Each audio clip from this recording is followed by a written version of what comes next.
Hello guys, അപ്പോൾ നമ്മൾ part 2ലേക്ക് സ്വാഗതം. അപ്പോൾ നമ്മൾ പറഞ്ഞു നിർത്തിയത് നമ്മൾ കോപ്പർ കിച്ചൺ കണ്ട് സന്തോഷമായി നമ്മൾ അതിൻ്റെ ഉള്ളിലേക്ക് പോവുകയാണ്. നമ്മൾ അതിൻ്റെ ഉള്ളിലേക്ക് പോയതിന് ശേഷം നമ്മൾ ആടുന്ന മെനു കാർഡൊക്കെ കുറേ നേരം നോക്കി ചിരിച്ചും ചൊറയൊക്കെ പറഞ്ഞ് കുറേ നേരം ഇരുന്നിട്ടുണ്ടായിരുന്നു. പക്ഷെ നമ്മൾ കൂടെ ഒരാളും കൂടി വരാനുണ്ട്. അപ്പോൾ നമ്മൾ അതിന് വേണ്ടി വെയിറ്റ് ആക്കി മന്തി കഴിക്കാനാണ് പോയത്. പക്ഷെ ആടുള്ള മന്തിയുടെ റേറ്റൊക്കെ കണ്ട് ഞങ്ങൾ നെട്ടി. അതിൻ്റെ ഒരു എക്സ്പ്രഷനിലാണ് ഇവരൊക്കെ ഇവിടെ ഇരിക്കുന്നത്. എന്ന് വെച്ചിട്ടുണ്ടെങ്കിൽ നമ്മളവിടെ കുറേ നേരം അങ്ങനെ ഇരുന്നിട്ടുണ്ടായിരുന്നു. അപ്പം ഞങ്ങളതായി കുറേ ക്യൂട്ടസുകൾ ഞങ്ങൾ വെറുതെ മാറിയിട്ടു.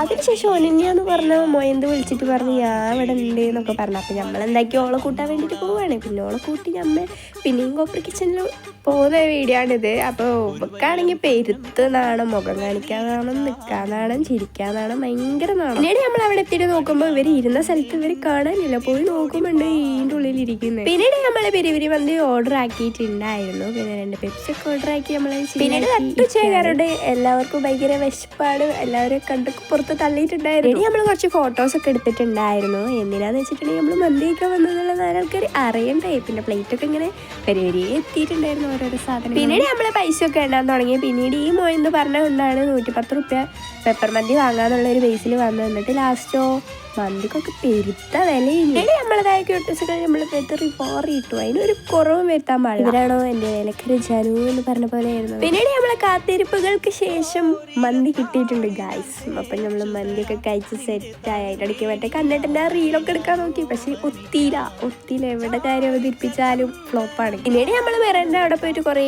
മിറർ ഫോട്ടോസൊക്കെ എടുത്തിട്ടുണ്ടായിരുന്നു. പിന്നെ നമ്മൾ അവിടെ നിന്ന് ഇങ്ങനെ ചെറിയ കഥയൊക്കെ പറഞ്ഞ് നമ്മൾ ആടുന്ന് ഇറങ്ങി. പിന്നീട് നമ്മൾ ബില്ലൊക്കെ പേ ചെയ്തിട്ടുണ്ടായിരുന്നു. നമ്മളെ ഉരുടുന്ന സാധനത്തിൽ ഉരുതി നല്ല രസമായിരുന്നു കേട്ടോ. നല്ല അടിപൊളിയായിരുന്നു വെച്ചാൽ അടിപൊളിയായിരുന്നു. അതിനുശേഷം നെഹ്റയുടെ കുറേ പ്രകസനങ്ങളും അവിടെ കാണിച്ചു. പക്ഷെ ആരും മെയിൻറ്റേക്കില്ല. അതിനുശേഷം ഫർഹേന്റെ ഒരുമാതിരി ക്യൂട്ട്നെസ്. അതിനുശേഷം നമ്മൾ മഴയത്ത് നിന്നിട്ട് കുറേ വീഡിയോസ് ഫോട്ടോസ് ഒക്കെ എടുത്തിട്ടുണ്ടായിരുന്നു. നമുക്കൊക്കെ എല്ലാവർക്കും അറിയുന്ന ഒരു സംഭവമാണ് നെഹ്നിക്ക് ബുദ്ധി ഇല്ല എന്നുള്ളത്. അതായത് ഫർഹേന്റെ പുതിയ ബാഗ് അവളെ താഴെ ചളിവിളിയൊക്കെ ആക്കിയിട്ടുണ്ടായിരുന്നു. അതിൻ്റെ ഇടയ്ക്കാണെങ്കിൽ ഫർഹയ്ക്ക് ചിരി വരുന്നുണ്ട്, കരച്ചിൽ വരുന്നുണ്ട്. എന്താ ഏതാ ചെയ്യേണ്ടതെന്ന് നമുക്കൊരു വെളിവും ഇല്ലായിരുന്നു. എൻ്റെ ബാഗ് ചളിയായിട്ടുണ്ടായിരുന്നു, എൻ്റെ മേത്തൊക്കെ ചളിയായിട്ടുണ്ടായിരുന്നു. അപ്പം നമ്മളതൊക്കെ പോയി കഴുകി. പിന്നെ ആദ്യം കുറേ ഫോട്ടോസ് നമ്മൾ എടുത്തിട്ടുണ്ടായിരുന്നു. അതിനുശേഷം എല്ലാവരും അവരവരെ വൈക്ക് പോയി. പിന്നെ ഭയങ്കര മഴയായിരുന്നു. അപ്പോൾ എല്ലാവരും 3 ആൾക്കാരാണ് ഒരു കടയിൽ പോണത്.